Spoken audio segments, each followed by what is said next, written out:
पार्वती प्रियपुत्राय पूर्वा सन्ध्या प्रवर्तते।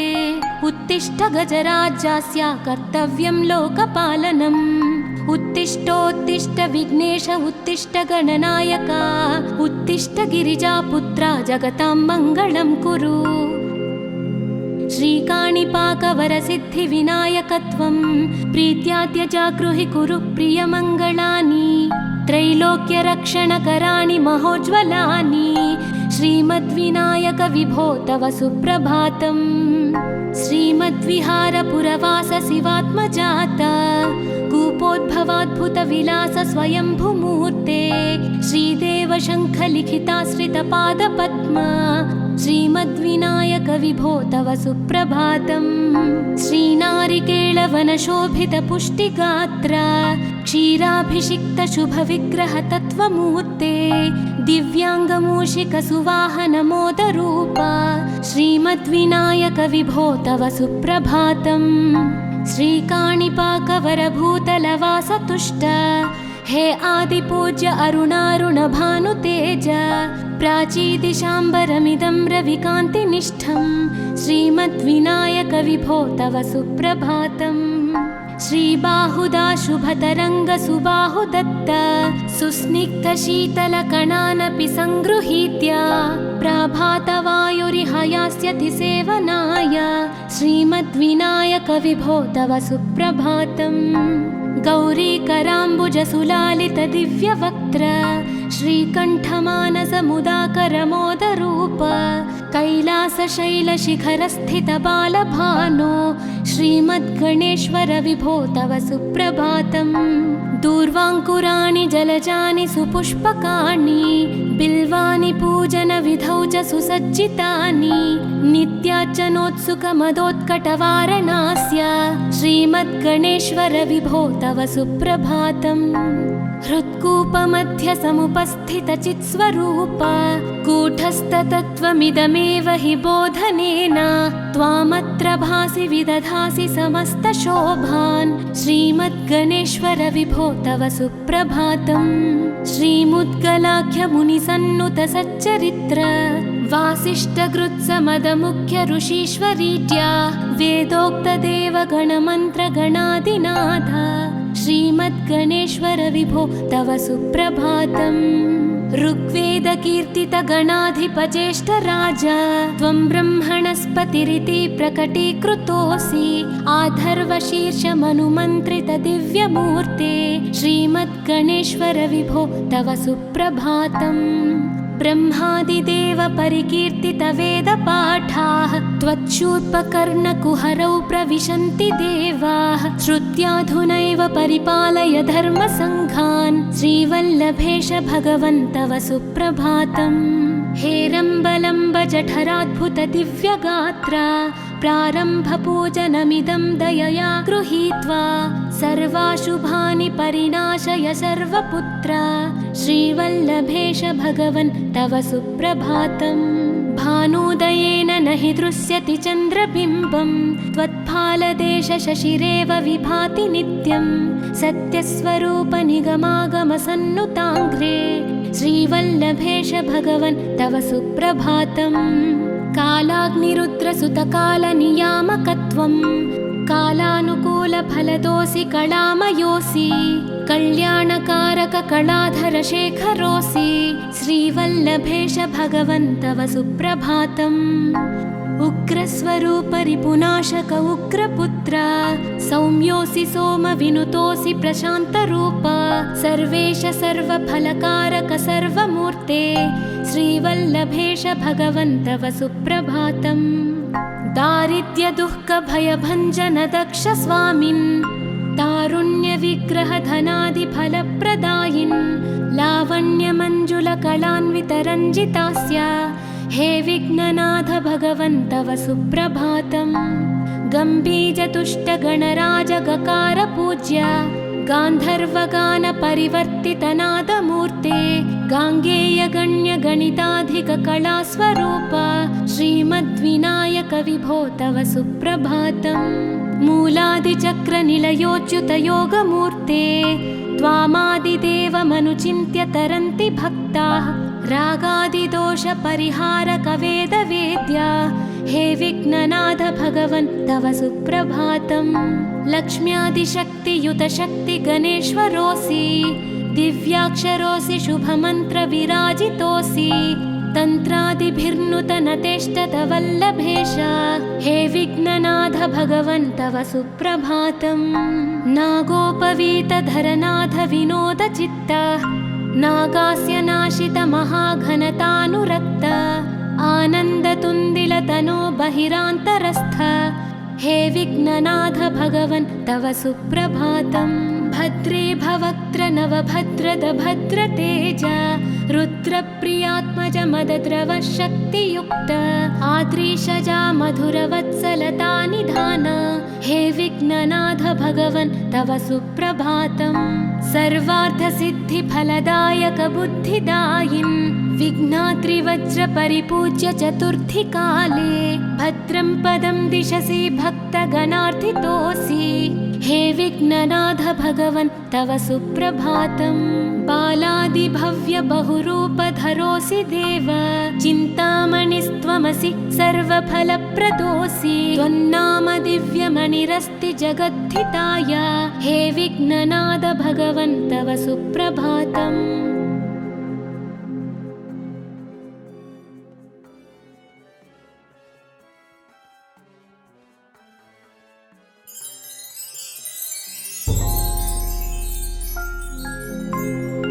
पार्वती प्रियपुत्राय पूर्वा सन्ध्या प्रवर्तते उत्तिष्ठ गजराज्यस्य कर्तव्यं लोकपालनम्।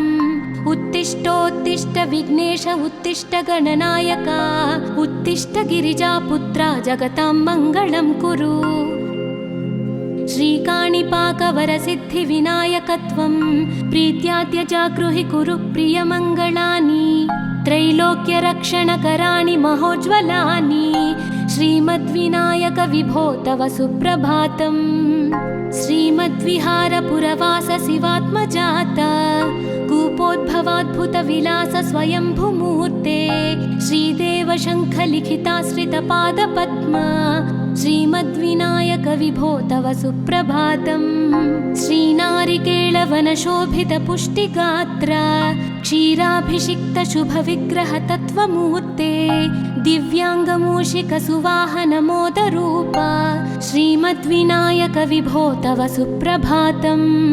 श्रीकाणिपाकवरभूतलवासतुष्ट हे आदिपूज्य अरुणारुणभानुतेज प्राचीदिशाम्बरमिदं रविकान्तिनिष्ठं श्रीमद्विनायक विभो तव सुप्रभातम्।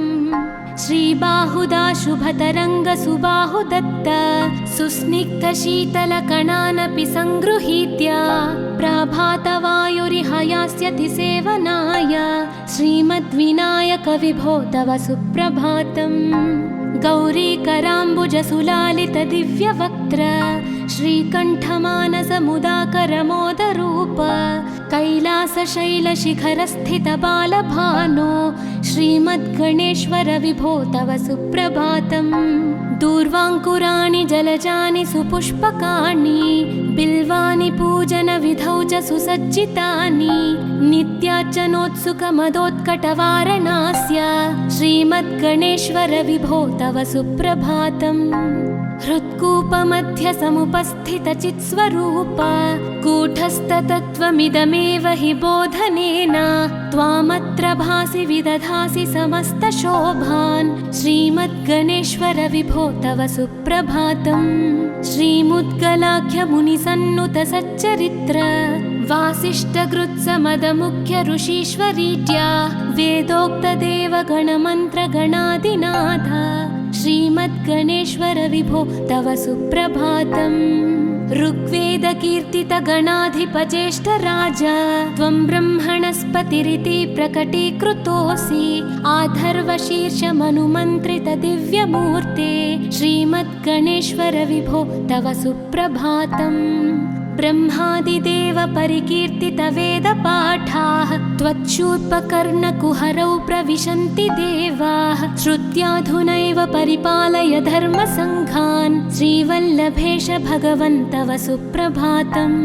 हेरम्बलम्ब जठराद्भुत दिव्यगात्रा प्रारम्भपूजनमिदं दयया गृहीत्वा सर्वाशुभानि परिनाशय सर्वपुत्रा श्रीवल्लभेश भगवन् तव सुप्रभातम्। भानुदयेन न हि दृश्यति चन्द्रबिम्बं त्वत्फालदेश शशिरेव विभाति नित्यं सत्यस्वरूप निगमागमसन्नुताङ्घ्रे श्रीवल्लभेश भगवन् तव सुप्रभातम्।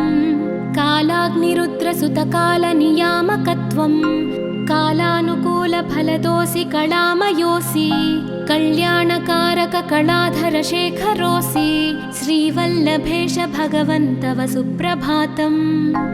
उग्रस्वरूप रिपुनाशक उग्रपुत्र सौम्योऽसि सोमविनुतोऽसि प्रशान्तरूप सर्वेश सर्वफलकारक सर्वमूर्ते श्रीवल्लभेश भगवन् तव सुप्रभातम्। दारिद्र्यदुःखभयभञ्जन दक्ष स्वामिन् तारुण्यविग्रह धनादिफलप्रदायिन् लावण्यमञ्जुलकलान्वितरञ्जितास्य हे विघ्ननाथ भगवन् तव सुप्रभातम्। गम्भीरतुष्टगणराजगकार पूज्य गान्धर्वगान परिवर्तितनादमूर्ते गाङ्गेयगण्यगणिताधिककलास्वरूप श्रीमद्विनायक विभो तव सुप्रभातम्। मूलादिचक्रनिलयोच्युतयोगमूर्ते त्वामादिदेवमनुचिन्त्य तरन्ति भक्ताः रागादिदोषपरिहारकवेदवेद्या हे विघ्ननाथ भगवन् तव सुप्रभातम्। लक्ष्म्यादिशक्तियुतशक्तिगणेश्वरोऽसि दिव्याक्षरोऽसि शुभमन्त्रविराजितोऽसि तन्त्रादिभिर्नुतनतेष्टतवल्लभेश हे विघ्ननाथ भगवन् तव सुप्रभातम्। नागोपवीतधरनाथ विनोदचित्त नागास्य नाशित महाघनतानुरक्त आनन्दतुन्दिलतनो बहिरान्तरस्थ हे विघ्ननाथ भगवन् तव सुप्रभातम्। भद्रे भवक्त्र नवभद्रद भद्रतेज रुद्रप्रियात्मज मदद्रव शक्तियुक्त आद्रीशजा मधुरवत्सलता निधान हे विघ्ननाथ भगवन् तव सुप्रभातम्। सर्वार्थसिद्धिफलदायक बुद्धिदायिन् विघ्नात्रिवज्र परिपूज्य चतुर्थी काले भद्रं पदं दिशसि भक्तगणार्थितोऽसि हे विघ्ननाथ भगवन् तव सुप्रभातम्। बालादिभव्य बहुरूपधरोऽसि देव चिन्तामणिस्त्वमसि सर्वफलप्रदोऽसि त्वन्नाम दिव्यमणिरस्ति जगद्धिताय हे विघ्ननाथ भगवन् तव सुप्रभातम्।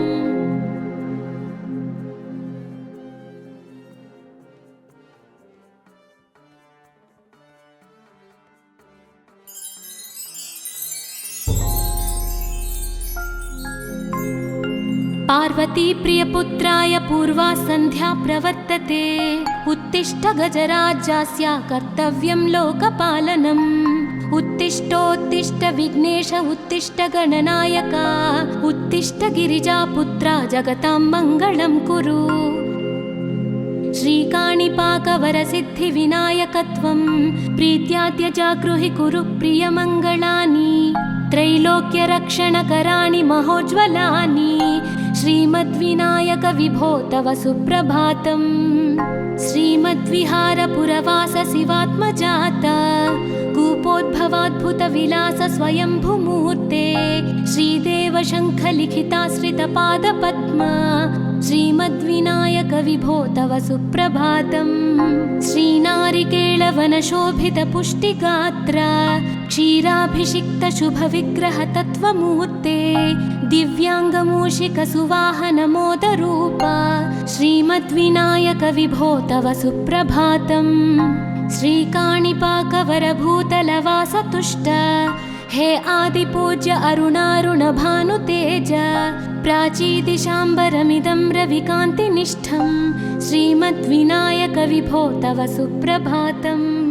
श्रीबाहुदा शुभतरङ्गसुबाहुदत्त सुस्निग्धशीतलकणानपि सङ्गृहीत्य प्रभातवायुरिहयास्यति सेवनाय श्रीमद्विनायक विभो तव सुप्रभातम्। गौरीकराम्बुजसुलालितदिव्यवक्त्र श्रीकण्ठमानसमुदाकरमोदरूप कैलासशैलशिखरस्थितबालभानो श्रीमद्गणेश्वर विभो तव सुप्रभातम्। दूर्वाङ्कुराणि जलजानि सुपुष्पकाणि बिल्वानि पूजनविधौ च सुसज्जितानि नित्यार्चनोत्सुकमदोत्कटवारणास्य श्रीमद्गणेश्वर विभो तव सुप्रभातम्। हृत्कूपमध्यसमुपस्थितचित्स्वरूप कूटस्थतत्त्वमिदमेव हि बोधनेन त्वामत्र भासि विदधासि समस्तशोभान् श्रीमद्गणेश्वर विभो तव सुप्रभातम्।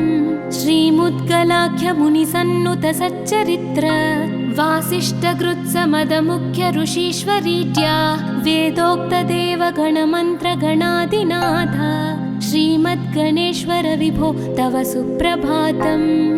ऋग्वेदकीर्तितगणाधिपज्येष्ठराज त्वं ब्रह्मणस्पतिरिति प्रकटीकृतोऽसि आधर्वशीर्षमनुमन्त्रितदिव्यमूर्ते श्रीमद्गणेश्वर विभो तव सुप्रभातम्।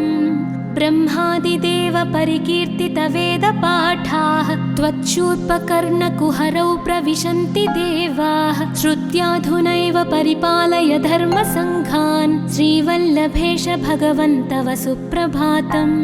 हेरम्बलम्ब जठराद्भुत दिव्यगात्र प्रारम्भपूजनमिदं दयया गृहीत्वा सर्वाशुभानि परिणाशय सर्वपुत्र श्रीवल्लभेश भगवन् तव सुप्रभातम्। भानुदयेन न हि दृश्यति चन्द्रबिम्बं त्वत्फालदेश शशिरेव विभाति नित्यं सत्यस्वरूप निगमागमसन्नुताङ्घ्रे श्रीवल्लभेश भगवन् तव सुप्रभातम्। कालाग्निरुद्रसुतकालनियामकत्वं कालानुकूलफलदोऽसि कलामयोऽसि कल्याणकारककलाधरशेखरोऽसि श्रीवल्लभेश भगवन् तव सुप्रभातम्। उग्रस्वरूपरिपुनाशक उग्रपुत्र सौम्योऽसि सोमविनुतोऽसि प्रशान्तरूप सर्वेश सर्वफलकारक सर्वमूर्ते श्रीवल्लभेश भगवन् तव सुप्रभातम्। दारिद्र्यदुःखभयभञ्जन दक्ष स्वामिन् तारुण्यविग्रहधनादिफलप्रदायिन् लावण्यमञ्जुलकलान्वितरञ्जितास्य हे विघ्ननाथ भगवन् तव सुप्रभातम्। गम्भीजतुष्टगणराजगकार गान्धर्वगानपरिवर्तितनादमूर्ते गाङ्गेयगण्यगणिताधिककलास्वरूप श्रीमद्विनायक विभो तव सुप्रभातम्। मूलादिचक्रनिलयोच्युतयोगमूर्ते त्वामादिदेवमनुचिन्त्य तरन्ति भक्ताः रागादिदोषपरिहारकवेदवेद्या हे विघ्ननाथ भगवन् तव सुप्रभातम्। लक्ष्म्यादिशक्तियुतशक्तिगणेश्वरोऽसि दिव्याक्षरोऽसि शुभमन्त्रविराजितोऽसि तन्त्रादिभिर्नुतनतेष्टतवल्लभेश हे विघ्ननाथ भगवन् तव सुप्रभातम्। नागोपवीतधरनाथ विनोदचित्त नागास्य नाशित महाघनतानुरक्त आनन्दतुन्दिलतनो बहिरान्तरस्थ हे विघ्ननाथ भगवन् तव सुप्रभातम्। भद्रे भवक्त्र नवभद्रद भद्रतेज रुद्रप्रियात्मज मदद्रव शक्तियुक्त आद्रीशजा मधुरवत्सलता निधान हे विघ्ननाथ भगवन् तव सुप्रभातम्।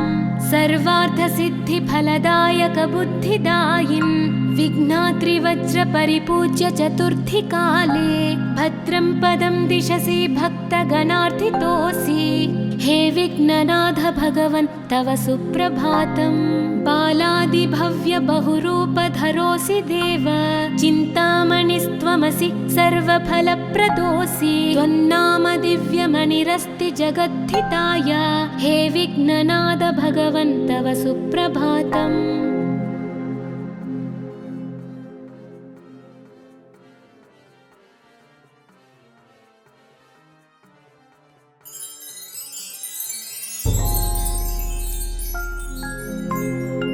पार्वती प्रियपुत्राय पूर्वा सन्ध्या प्रवर्तते। उत्तिष्ठ गजराज्यास्य कर्तव्यं लोकपालनम्। उत्तिष्ठोत्तिष्ठ विघ्नेश उत्तिष्ठ गणनायका, उत्तिष्ठ गिरिजापुत्रा जगतां मङ्गलं कुरु।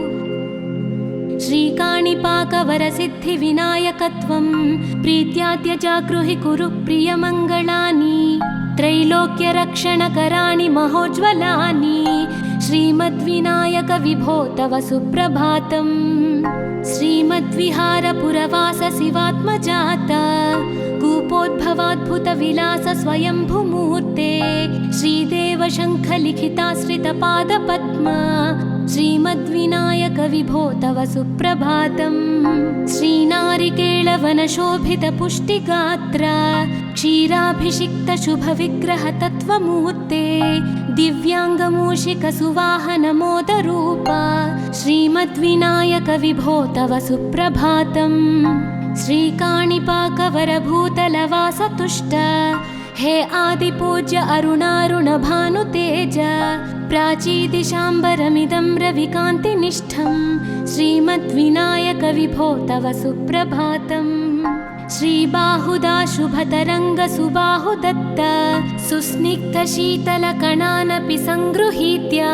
प्राभातवायुरिह यास्यति सेवनाय, श्रीमद्विनायक विभो तव सुप्रभातम्। गौरीकराम्बुजसुलालितदिव्यवक्त्र, श्रीकण्ठमानसमुदाकरमोदरूप। कैलासशैलशिखरस्थितबालभानो, श्रीमद्गणेश्वर विभो तव सुप्रभातम्। दूर्वाङ्कुराणि जलजानि सुपुष्पकाणि, बिल्वानि पूजनविधौ च सुसज्जितानि। नित्यार्चनोत्सुकमदोत्कटवारणास्य, श्रीमद्गणेश्वर विभो तव सुप्रभातम्। हृत्कूपमध्यसमुपस्थितचित्स्वरूप, कूटस्थतत्त्वमिदमेव हि बोधनेन। त्वामत्र भासि विदधासि समस्तशोभान्, श्रीमद्गणेश्वर विभो तव सुप्रभातम्। श्रीमुद्गलाख्यमुनिसन्नुतसच्चरित्र, वासिष्ठगृत्समदमुख्य ऋषीश्वरीड्या। वेदोक्तदेवगणमन्त्रगणादिनाथ, श्रीमद्गणेश्वर विभो तव सुप्रभातम्। ऋग्वेदकीर्तितगणाधिपज्येष्ठराज, त्वं ब्रह्मणस्पतिरिति प्रकटीकृतोऽसि। आधर्वशीर्षमनुमन्त्रितदिव्यमूर्ते, श्रीमद्गणेश्वर विभो तव सुप्रभातम्। ब्रह्मादिदेव परिकीर्तितवेदपाठाः, त्वच्छूर्पकर्णकुहरौ प्रविशन्ति देवाः। श्रुत्याधुनैव परिपालय धर्मसङ्घान्, श्रीवल्लभेश भगवन् तव सुप्रभातम्। हेरम्बलम्ब जठराद्भुतदिव्यगात्रा, प्रारम्भपूजनमिदं दयया गृहीत्वा। सर्वाशुभानि परिणाशय सर्वपुत्रा, श्रीवल्लभेश भगवन् तव सुप्रभातम्। भानुदयेन न हि दृश्यति चन्द्रबिम्बं, त्वत्फालदेशशशिरेव विभाति नित्यं। सत्यस्वरूपनिगमागमसन्नुताङ्घ्रे, श्रीवल्लभेश भगवन् तव सुप्रभातम्। कालाग्निरुद्रसुतकालनियामकत्वं, कालानुकूलफलदोऽसि कलामयोऽसि। कल्याणकारककलाधरशेखरोऽसि, श्रीवल्लभेश भगवन् तव सुप्रभातम्। उग्रस्वरूपरिपुनाशक उग्रपुत्र, सौम्योऽसि सोमविनुतोऽसि प्रशान्तरूप। सर्वेश सर्वफलकारक सर्वमूर्ते, श्रीवल्लभेश भगवन् तव सुप्रभातम्। दारिद्र्यदुःखभयभञ्जन दक्ष स्वामिन्, तारुण्यविग्रहधनादिफलप्रदायिन् लावण्यमञ्जुलकलान्वितरञ्जितास्य हे विघ्ननाथ भगवन् तव सुप्रभातम्। गम्भीजतुष्टगणराजगकार पूज्य गान्धर्वगानपरिवर्तितनादमूर्ते गाङ्गेयगण्यगणिताधिककलास्वरूप श्रीमद्विनायक विभो तव सुप्रभातम्। मूलादिचक्रनिलयोच्युतयोगमूर्ते त्वामादिदेवमनुचिन्त्य तरन्ति भक्ताः रागादिदोषपरिहारकवेदवेद्या हे विघ्ननाथ भगवन् तव सुप्रभातम्। लक्ष्म्यादिशक्तियुतशक्तिगणेश्वरोऽसि दिव्याक्षरोऽसि शुभमन्त्रविराजितोऽसि तन्त्रादिभिर्नुतनतेष्टतवल्लभेश हे विघ्ननाथ भगवन् तव सुप्रभातम्। नागोपवीतधरनाथ विनोदचित्त नागास्य नाशित महाघनतानुरक्त आनन्दतुन्दिलतनो बहिरान्तरस्थ हे विघ्ननाथ भगवन् तव सुप्रभातम्। भद्रे भवक्त्र नवभद्रद भद्रतेज रुद्रप्रियात्मज मदद्रव शक्तियुक्त आद्रीशजा मधुरवत्सलता निधान हे विघ्ननाथ भगवन् तव सुप्रभातम्। सर्वार्थसिद्धिफलदायक बुद्धिदायिन् विघ्नात्रिवज्रपरिपूज्य चतुर्थीकाले भद्रं पदं दिशसि भक्तगणार्थितोऽसि हे विघ्ननाथ भगवन् तव सुप्रभातम्। बालादिभव्य बहुरूपधरोऽसि देव चिन्तामणिस्त्वमसि सर्वफलप्रदोऽसि त्वन्नाम दिव्यमणिरस्ति जगद्धिताय हे विघ्ननाथ भगवन् तव सुप्रभातम्।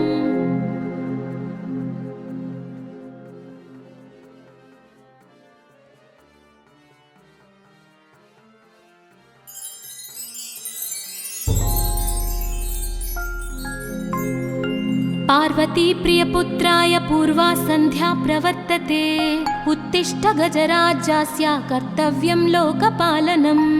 उत्तिष्ठोत्तिष्ठ विघ्नेश उत्तिष्ठ गणनायक उत्तिष्ठ गिरिजापुत्रा जगतां मङ्गलं कुरु। श्रीकाणिपाकवरसिद्धिविनायकत्वं प्रीत्याद्य जागृहि कुरु प्रियमङ्गलानि त्रैलोक्यरक्षणकराणि महोज्ज्वलानि श्रीमद्विनायक विभो तव सुप्रभातम्। श्रीमद्विहारपुरवास शिवात्मजात कूपोद्भवाद्भुतविलास स्वयंभुमूर्ते श्रीदेव शङ्खलिखिताश्रितपादपद्म श्रीमद्विनायक विभो तव सुप्रभातम्। श्रीनारिकेळवनशोभितपुष्टिगात्र क्षीराभिषिक्त शुभविग्रह तत्त्वमूर्ते दिव्याङ्गमूषिकसुवाहनमोदरूप श्रीमद्विनायक विभो तव सुप्रभातम्। श्रीकाणिपाकवरभूतलवासतुष्ट हे आदिपूज्य अरुणारुणभानुतेज प्राचीदिशाम्बरमिदं रविकान्तिनिष्ठं श्रीमद्विनायक विभो तव सुप्रभातम्। श्रीबाहुदा शुभतरङ्गसुबाहुदत्त सुस्निग्धशीतलकणानपि सङ्गृहीत्य प्रभातवायुरिहयास्यति सेवनाय श्रीमद्विनायक विभो तव सुप्रभातम्। गौरीकराम्बुजसुलालितदिव्यवक्त्र श्रीकण्ठमानसमुदाकरमोदरूप कैलासशैलशिखरस्थितबालभानो श्रीमद्गणेश्वर विभो तव सुप्रभातम्। दूर्वाङ्कुराणि जलजानि सुपुष्पकाणि बिल्वानि पूजनविधौ च सुसज्जितानि नित्यार्चनोत्सुकमदोत्कटवारणास्य श्रीमद्गणेश्वर विभो तव सुप्रभातम्। हृत्कूपमध्य समुपस्थितचित्स्वरूप कूटस्थतत्त्वमिदमेव हि बोधनेन त्वामत्र भासि विदधासि समस्तशोभान् श्रीमद्गणेश्वर विभो तव सुप्रभातम्। श्रीमुद्गलाख्यमुनिसन्नुत सच्चरित्र वासिष्ठकृत्समदमुख्य ऋषीश्वरीज्या वेदोक्तदेवगणमन्त्रगणादिनाथ श्रीमद्गणेश्वर विभो तव सुप्रभातम्। ऋग्वेदकीर्तितगणाधिपज्येष्ठराज त्वं ब्रह्मणस्पतिरिति प्रकटीकृतोऽसि। आधर्वशीर्षमनुमन्त्रितदिव्यमूर्ते श्रीमद्गणेश्वर विभो तव सुप्रभातम्। ब्रह्मादिदेव परिकीर्तितवेदपाठाः त्वच्छूर्पकर्णकुहरौ प्रविशन्ति देवाः। श्रुत्याधुनैव परिपालय धर्मसङ्घान् श्रीवल्लभेश भगवन् तव सुप्रभातम्। हेरम्बलम्ब जठराद्भुत दिव्यगात्रा प्रारम्भपूजनमिदं दयया गृहीत्वा सर्वाशुभानि परिणाशय सर्वपुत्रा श्रीवल्लभेश भगवन् तव सुप्रभातम्। भानुदयेन न हि दृश्यति चन्द्रबिम्बं त्वत्फालदेश शशिरेव विभाति नित्यं। सत्यस्वरूप निगमागमसन्नुताङ्घ्रे श्रीवल्लभेश भगवन् तव सुप्रभातम्। कालाग्निरुद्रसुतकालनियामकत्वं कालानुकूलफलदोऽसि कलामयोऽसि। कल्याणकारक कलाधर शेखरोऽसि श्रीवल्लभेश भगवन् तव सुप्रभातम्। उग्रस्वरूप रिपुनाशक उग्रपुत्र सौम्योऽसि सोमविनुतोऽसि प्रशान्तरूप। सर्वेश सर्वफलकारक सर्वमूर्ते श्रीवल्लभेश भगवन् तव सुप्रभातम्।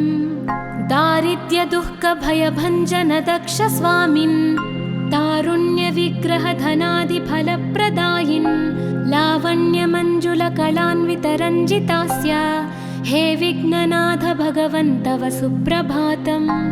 गम्भीरतुष्टगणराजगकार पूज्य गान्धर्वगानपरिवर्तितनादमूर्ते गाङ्गेयगण्यगणिताधिककलास्वरूप श्रीमद्विनायक विभो तव सुप्रभातम्। मूलादिचक्रनिलयोच्युतयोगमूर्ते त्वामादिदेवमनुचिन्त्य तरन्ति भक्ताः। रागादिदोषपरिहारकवेदवेद्या हे विघ्ननाथ भगवन् तव सुप्रभातम्। लक्ष्म्यादिशक्तियुतशक्तिगणेश्वरोऽसि दिव्याक्षरोऽसि शुभमन्त्रविराजितोऽसि। तन्त्रादिभिर्नुतनतेष्टतवल्लभेश हे विघ्ननाथ भगवन् तव सुप्रभातम्। नागोपवीतधरनाथ विनोदचित्त नागास्य नाशित महाघनतानुरक्त आनन्दतुन्दिलतनो बहिरान्तरस्थ हे विघ्ननाथ भगवन् तव सुप्रभातम्। भद्रे भवक्त्र नवभद्रद भद्रतेज रुद्रप्रियात्मज मदद्रव शक्तियुक्त आद्रीशजा मधुरवत्सलता निधान हे विघ्ननाथ भगवन् तव सुप्रभातम्। सर्वार्थसिद्धिफलदायक बुद्धिदायिन् विघ्नाद्रिवज्रपरिपूज्य चतुर्थी काले भद्रं पदं दिशसि भक्तगणार्थितोऽसि हे विघ्ननाथ भगवन् तव सुप्रभातम्।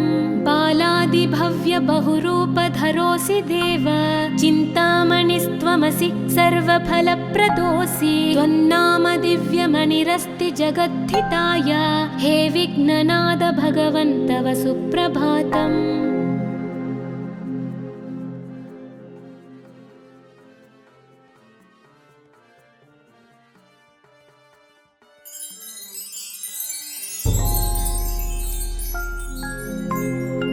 पार्वती प्रियपुत्राय पूर्वा सन्ध्या प्रवर्तते उत्तिष्ठ गजराज्यस्य कर्तव्यं लोकपालनम्। उत्तिष्ठोत्तिष्ठ विघ्नेश उत्तिष्ठ गणनायक उत्तिष्ठ गिरिजापुत्रा जगतां मङ्गलं कुरु।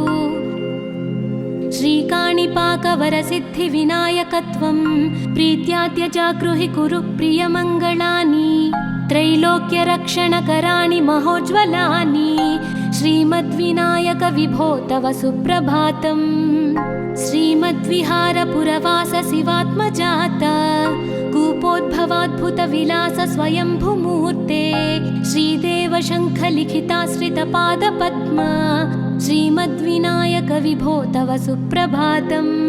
श्रीनारिकेळवनशोभितपुष्टिगात्र क्षीराभिषिक्तशुभविग्रह तत्त्वमूर्ते दिव्याङ्गमूषिकसुवाहनमोदरूप श्रीमद्विनायक विभो तव सुप्रभातम्।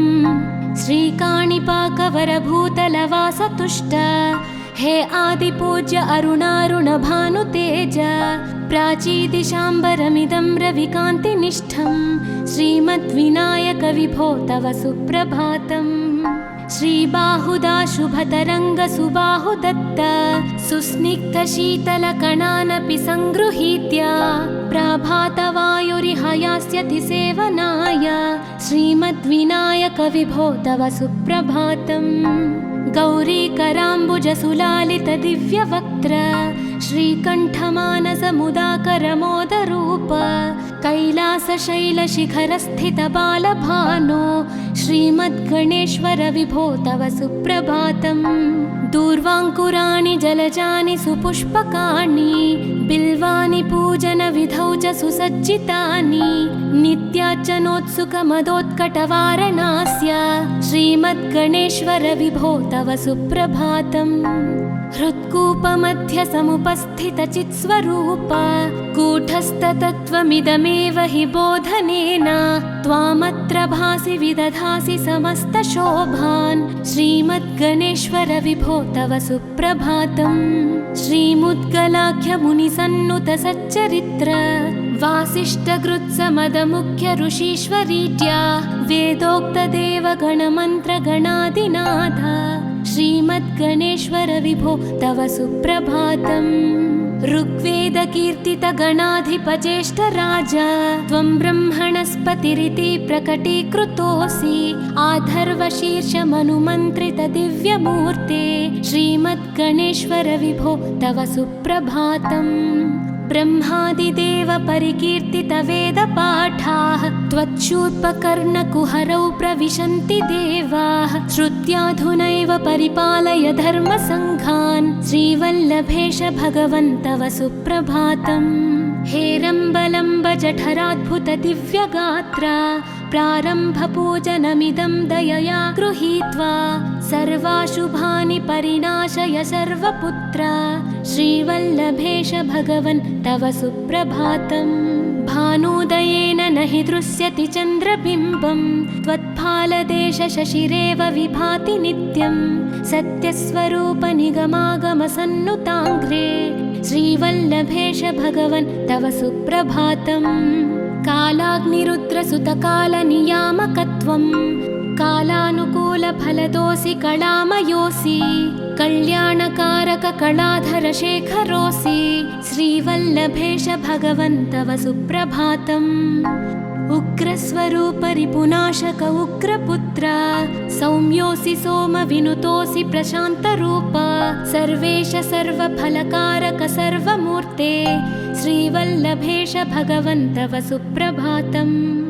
दारिद्र्यदुःखभयभञ्जन दक्ष स्वामिन् तारुण्यविग्रहधनादिफलप्रदायिन् लावण्यमञ्जुलकलान्वितरञ्जितास्य हे विघ्ननाथ भगवन् तव सुप्रभातम्।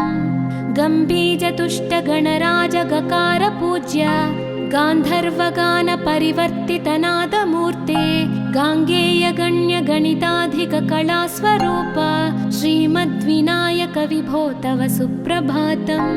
मूलादिचक्रनिलयोच्युतयोगमूर्ते त्वामादिदेवमनुचिन्त्य तरन्ति भक्ताः रागादिदोषपरिहारकवेदवेद्या हे विघ्ननाथ भगवन् तव सुप्रभातम्। लक्ष्म्यादिशक्तियुतशक्तिगणेश्वरोऽसि दिव्याक्षरोऽसि शुभमन्त्रविराजितोऽसि तन्त्रादिभिर्नुतनतेष्टतवल्लभेश हे विघ्ननाथ भगवन् तव सुप्रभातम्। नागोपवीतधरनाथ विनोदचित्त नागास्य नाशित महाघनतानुरक्त आनन्दतुन्दिलतनो बहिरान्तरस्थ हे विघ्ननाथ भगवन् तव सुप्रभातम्। भद्रे भवक्त्र नवभद्रद भद्रतेज रुद्रप्रियात्मज मदद्रवशक्तियुक्त आद्रीशजा मधुरवत्सलता निधान हे विघ्ननाथ भगवन् तव सुप्रभातम् सर्वार्थसिद्धिफलदायक बुद्धिदायिन् विघ्नात्रिवज्रपरिपूज्य चतुर्थीकाले भद्रं पदं दिशसि भक्तगणार्थितोऽसि हे विघ्ननाथ भगवन् तव सुप्रभातम् बालादिभव्य बहुरूपधरोऽसि देव चिन्तामणिस्त्वमसि सर्वफलप्रदोऽसि त्वन्नाम दिव्यमणिरस्ति जगद्धिताय हे विघ्ननाथ भगवन् तव सुप्रभातम्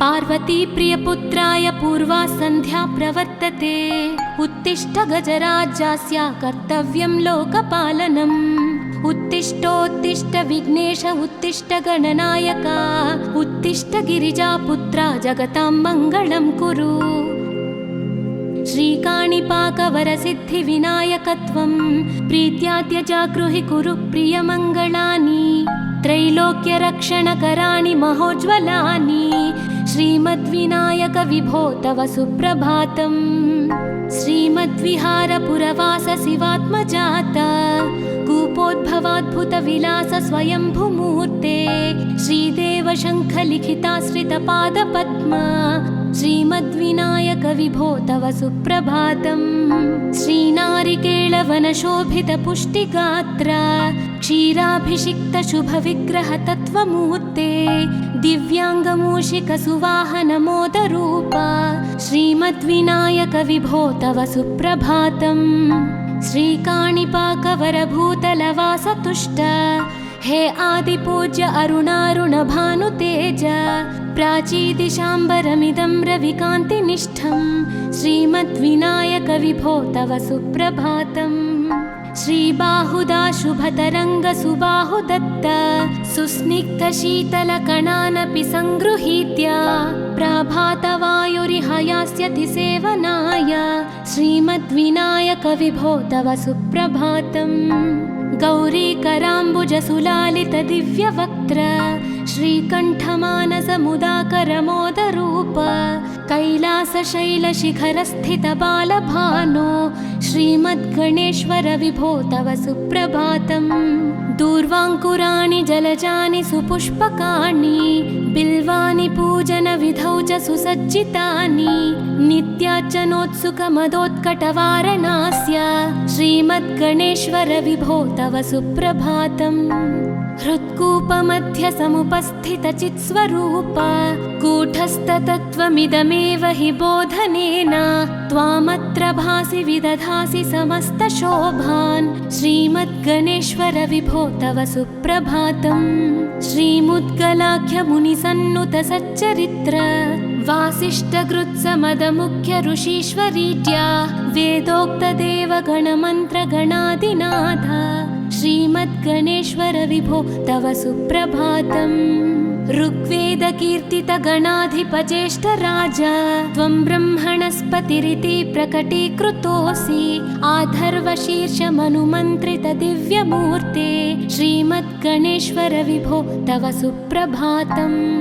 ब्रह्मादिदेव परिकीर्तित वेदपाठाः त्वच्छूर्पकर्णकुहरौ प्रविशन्ति देवाः श्रुत्याधुनैव परिपालय धर्मसङ्घान् श्रीवल्लभेश भगवन् तव सुप्रभातम् हेरम्बलम्ब जठराद्भुत दिव्यगात्र प्रारम्भपूजनमिदं दयया गृहीत्वा सर्वाशुभानि परिनाशय सर्वपुत्र श्रीवल्लभेश भगवन् तव सुप्रभातम् भानुदयेन न हि दृश्यति चन्द्रबिम्बं त्वत्फालदेश शशिरेव विभाति नित्यं सत्यस्वरूप निगमागमसन्नुताङ्घ्रे श्रीवल्लभेश भगवन् तव सुप्रभातम् कालाग्निरुद्रसुतकालनियामकत्वं कालानुकूलफलदोऽसि कलामयोऽसि कल्याणकारककलाधरशेखरोऽसि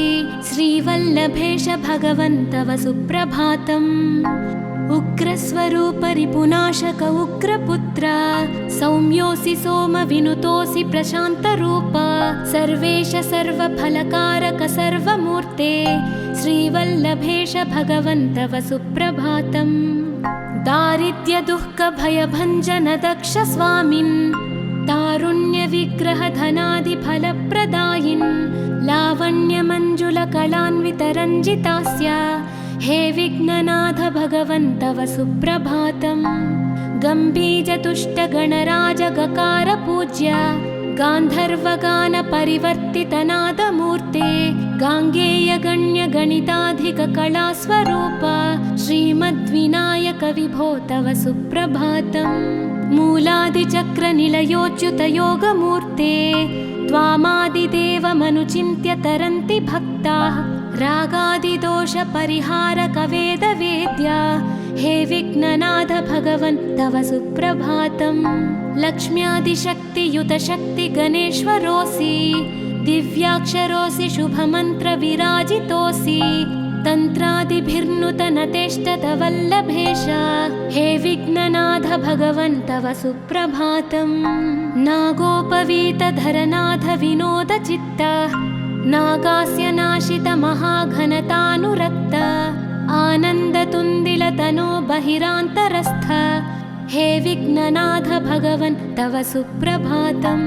भद्रे भवक्त्र नवभद्रद भद्रतेज रुद्रप्रियात्मज मदद्रव शक्तियुक्त आद्रीशजा मधुरवत्सलता निधान हे विघ्ननाथ भगवन् तव सुप्रभातम्। सर्वार्थसिद्धिफलदायक बुद्धिदायिन् विघ्नात्रिवज्रपरिपूज्य चतुर्थी काले भद्रं पदं दिशसि भक्तगणार्थितोऽसि हे विघ्ननाथ भगवन् तव सुप्रभातम्। बालादिभव्य बहुरूपधरोऽसि देव चिन्तामणिस्त्वमसि सर्वफलप्रदोऽसि त्वन्नाम दिव्यमणिरस्ति जगद्धिताय हे विघ्ननाथ भगवन् तव सुप्रभातम्।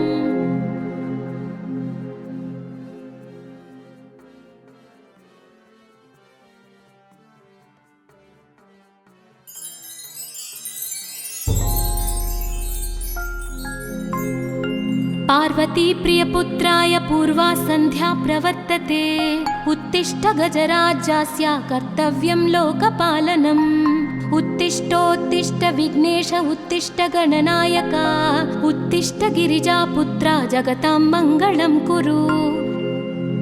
श्रीकाणिपाकवरसिद्धिविनायकत्वं प्रीत्याद्य जागृहि कुरु प्रियमङ्गलानि त्रैलोक्यरक्षणकराणि महोज्ज्वलानि श्रीमद्विनायक विभो तव सुप्रभातम्। श्रीमद्विहारपुरवास शिवात्मजात कूपोद्भवाद्भुतविलास स्वयंभुमूर्ते श्रीदेव शङ्खलिखिताश्रितपादपद्म श्रीमद्विनायक विभो तव सुप्रभातम्। श्रीनारिकेळवनशोभितपुष्टिगात्र क्षीराभिषिक्तशुभविग्रहतत्त्वमूर्ते दिव्याङ्गमूषिकसुवाहनमोदरूप श्रीमद्विनायक विभो तव सुप्रभातम्।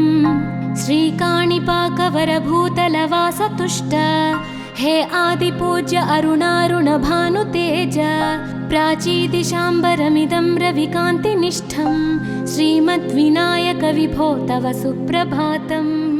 श्रीबाहुदा शुभतरङ्गसुबाहुदत्त सुस्निग्धशीतलकणानपि सङ्गृहीत्य प्रभातवायुरिहयास्यति सेवनाय श्रीमद्विनायक विभो तव सुप्रभातम्। गौरीकराम्बुजसुलालित दिव्यवक्त्र श्रीकण्ठमानसमुदाकरमोदरूप कैलासशैलशिखरस्थित बालभानो श्रीमद्गणेश्वर विभो तव सुप्रभातम्। दूर्वाङ्कुराणि जलजानि सुपुष्पकाणि बिल्वानि पूजनविधौ च सुसज्जितानि नित्यार्चनोत्सुकमदोत्कटवारणास्य श्री श्रीमद्गणेश्वर विभो तव सुप्रभातम् हृत्कूपमध्यसमुपस्थितचित्स्वरूप कूटस्थतत्त्वमिदमेव हि बोधनेन त्वामत्र भासि विदधासि समस्तशोभान् श्रीमद्गणेश्वर विभो तव सुप्रभातम् श्रीमुद्गलाख्यमुनिसन्नुत सच्चरित्र वासिष्ठकृत्समदमुख्य ऋषीश्वरीत्या वेदोक्तदेवगणमन्त्रगणादिनाथ श्रीमद्गणेश्वर विभो तव सुप्रभातम् ऋग्वेदकीर्तितगणाधिपज्येष्ठराज त्वं ब्रह्मणस्पतिरिति प्रकटीकृतोऽसि आधर्वशीर्षमनुमन्त्रितदिव्यमूर्ते श्रीमद्गणेश्वर विभो तव सुप्रभातम् ब्रह्मादिदेव परिकीर्तितवेदपाठाः त्वच्छूर्पकर्णकुहरौ प्रविशन्ति देवाः श्रुत्याधुनैव परिपालय धर्मसङ्घान् श्रीवल्लभेश भगवन् तव सुप्रभातम् हेरम्बलम्ब जठराद्भुत दिव्यगात्रा प्रारम्भपूजनमिदं दयया गृहीत्वा सर्वाशुभानि परिणाशय सर्वपुत्र श्रीवल्लभेश भगवन् तव सुप्रभातम् भानुदयेन न हि दृश्यति चन्द्रबिम्बं त्वत्फालदेश शशिरेव विभाति नित्यं सत्यस्वरूप निगमागमसन्नुताङ्घ्रे श्रीवल्लभेश भगवन् तव सुप्रभातम् कालाग्निरुद्रसुतकालनियामकत्वं कालानुकूलफलदोऽसि कलामयोऽसि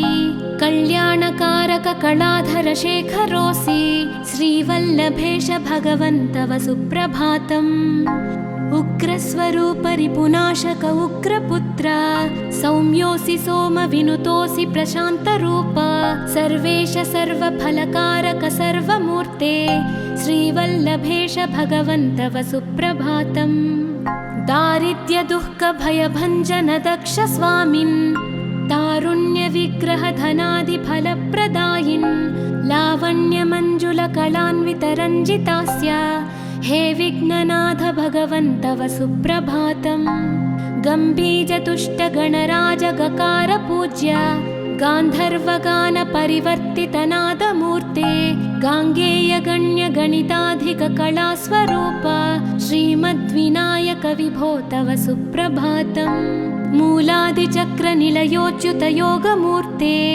त्वामादिदेवमनुचिन्त्य तरन्ति भक्ताः रागादिदोषपरिहारकवेदवेद्या हे विघ्ननाथ भगवन् तव सुप्रभातम् लक्ष्म्यादिशक्तियुतशक्तिगणेश्वरोऽसि दिव्याक्षरोऽसि शुभमन्त्रविराजितोऽसि तन्त्रादिभिर्नुतनतेष्टतवल्लभेश हे विघ्ननाथ भगवन् तव सुप्रभातम् नागोपवीतधरनाथ विनोदचित्त नागास्य नाशित महाघनतानुरक्त आनन्दतुन्दिलतनो बहिरान्तरस्थ हे विघ्ननाथ भगवन् तव सुप्रभातम् भद्रे भवक्त्र नवभद्रद भद्रतेज रुद्रप्रियात्मज मदद्रव शक्तियुक्त आद्रीशजा मधुरवत्सलता निधान हे विघ्ननाथ भगवन् तव सुप्रभातम्